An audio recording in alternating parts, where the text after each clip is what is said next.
What's up everybody, welcome back to the channel. So it's no small wonder that I love Diablo 2. And one of the biggest things that I love about this game so much is the amount of items that you can get for your character. Just the switching of a weapon or a helmet could change the entire build. And that brings us to today's video where I had a ton of fun making an Ice-Themed Barbarian. Now if you're familiar with the Barbarian skill tree, he has 0 cold abilities.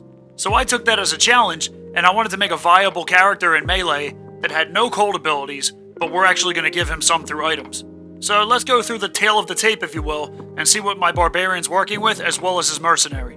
And then afterwards, we'll play a little demo against some regular monsters on Players 3 difficulty in Hell, and then we'll follow that up with a fight with Dclone. So this is a Frenzy Barbarian, obviously having 2 weapons, and this is really going to set him apart from other builds. So in one hand, we have the Voice of Reason, which will give him 2 abilities. The ability to cast Ice Blast and Frozen Orb on striking. In the other hand, we have Hand of Zakarum. Now, it's a small percentage chance to cast, but we're going to allow him the ability to cast Blizzard from time to time. This also allows the Barbarian to keep a decent amount of physical damage, since Voice of Reason on a Crystal Sword is virtually no physical damage at all, especially when you're in Hell difficulty on anything more than Players 1. Now, let's look at the helmet and gloves, and I know what you guys are thinking. Why, in God's name, did you pick Saigons? It's a low tier set for starter characters.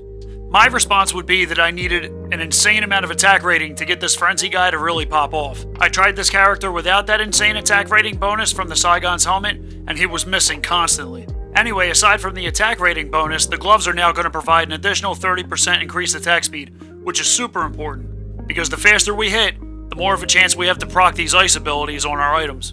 So this armor here is not optimal by any means, but it is cool. I found it at a vendor on a random chance, and it checked off a lot of boxes for me. 1, a heavier armor aesthetic. 2, it's blue. 3, it allows us to fart out rings of ice when we get beat up. And 4, speaking of 4, it came with 4 sockets. So we can add Frost Nova to our set of skills, and with the 4 sockets I decided to go with 2 increased attack speed jewels, an rune for its all res, and an IO rune for its vitality, which gives us 40 more life. A notable mention here, Goblin Toes, gotta have them. You need some kind of crushing blow on any melee character.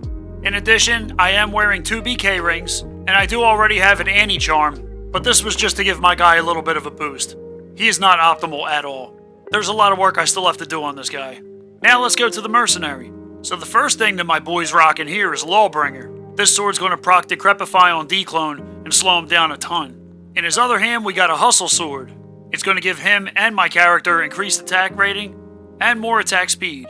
He's got a Duress armor for crushing blow and open wounds. And unfortunately right now, because of his level, he doesn't have enough dexterity innately to hold the phase blades. So I gave him a Natalia's helmet in the meantime. This will give him way more than enough dexterity needed. And a nice little chunk of all res to help him out. Alright, now that we got all that out of the way, let's go spend a minute or so beating up some monsters, and then we'll follow up with a Dclone fight. Let's go!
you have it, my Ice-Themed Barbarian. I don't think he turned out too bad, and I would say a majority of his gear is budget gear. The Mercenary definitely carries a lot of weight in this build, but that's okay. Like I said before, this build's not entirely optimal, and even if I changed certain items around and kept his proc abilities intact, he'll never be, say, like anything like a Nova Sorceress. But at the end of the day, to me, it's all about having fun and the rule of cool. So if you're a Diablo 2 player, I hope that this motivated you to go and make an interesting build for yourself. Have any of you guys ever made an unorthodox build that actually worked? I would love to hear what kind of diabolical and crazy build you guys came up with in the comments. Also, if you guys want to show me some love, consider hitting that subscribe button.